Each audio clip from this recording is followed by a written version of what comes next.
So I just wanted to address some of the controversies around Assassin's Creed Shadows. We do have a separate review video. I didn't want the review to get bogged down with some of the drama behind the game, and there has been a lot of drama. There's been a lot of drama.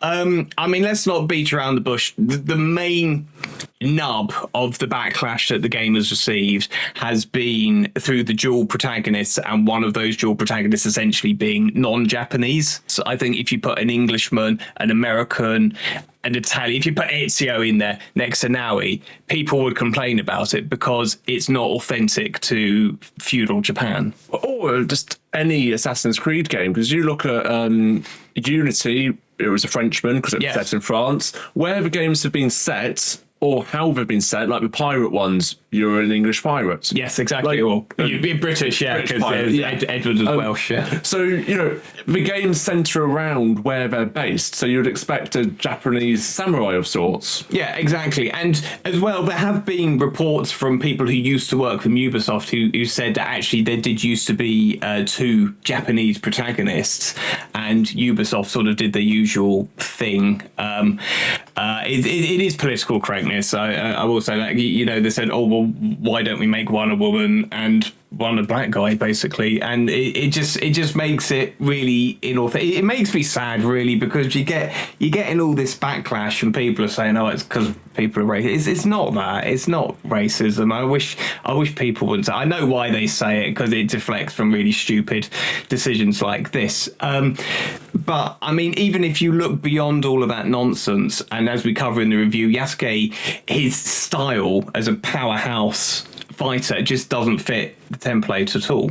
No, it's a stealth-focused game. So you can have one character who's maybe a bit more of a powerhouse, but still an assassin, like in Syndicate. Yeah. But having this, when it completely changes the gameplay mechanics, it may as well be a different game. But they also didn't like, they've been using Chinese architecture instead of Japanese architecture. It's kind of lazy research, really, on Ubisoft's part. And the Japanese are quite, they're really into their traditionalism, which I think is fair. It should have been quite an easy game to do. Just copy Ghost of Tsushima. Well, yeah, and to be honest, it would have been a much better game if they had done that. They also... the Japanese also took quite a lot of offence at the fact that the shrines, the temples and so forth that meant a lot to them traditionally and spiritually and so forth could actually be damaged or wrecked. And Ubisoft actually patched in a kind of magic force field around all of these, so you couldn't do that anymore. But again, it's all kind of a symptom of Ubisoft just kind of pushing ahead with this totally blind and out of touch methodology that has essentially ended up with a lot of bad publicity and a game that really hasn't been embraced by anyone. I mean, there was early footage as well when you were playing as Yasuke. There was like rap music playing and all sorts. I mean, that just seemed way out of touch. So the rumours are they took a lot of that out during the delay, because it was supposed to be out Christmas 2024. That got delayed to kind of spring 25.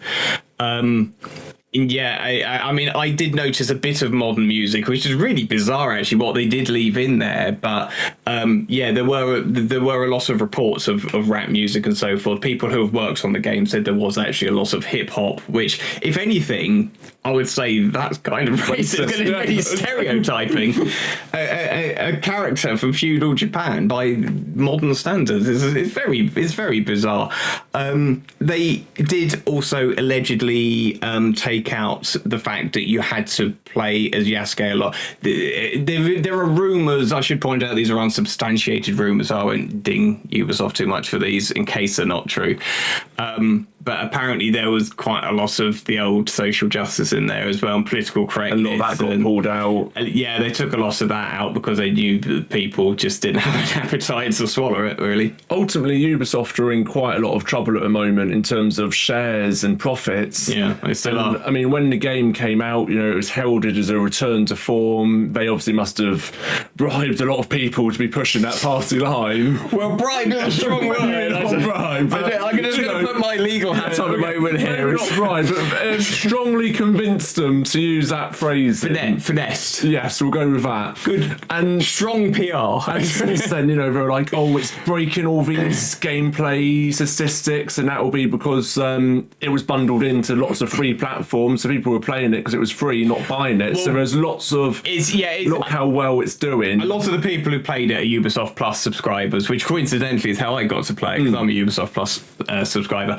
If you look at the figures on Steam, they weren't that great. No. I think that was a result. I think there are some official sales figures out now as well. I think last week came out. Well, Ubisoft have consistently declined to say precisely how it's sold. The fact that they've had to basically carve themselves up and sell half of themselves off to a Chinese company, I think it was Tencent. Yeah, I think it was. It kind of tells you everything you need. This was a game that was supposed to have saved Ubisoft, or needed to save Ubisoft, and it didn't.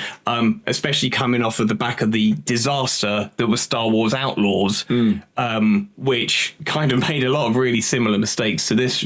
Really, a lot of the reaction from the reviewers that you mentioned, I mean, that is essentially people who are more interested in pursuing an agenda rather than actually advising people as to whether they should spend quite a lot of money on games like this.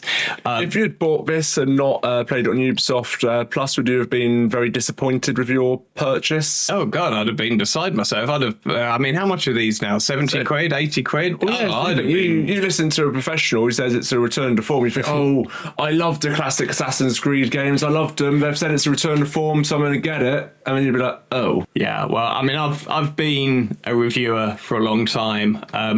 I would never describe any reviewer I've met as a professional. I'm not saying they're all bad. I'm not saying they're all bad. But professional?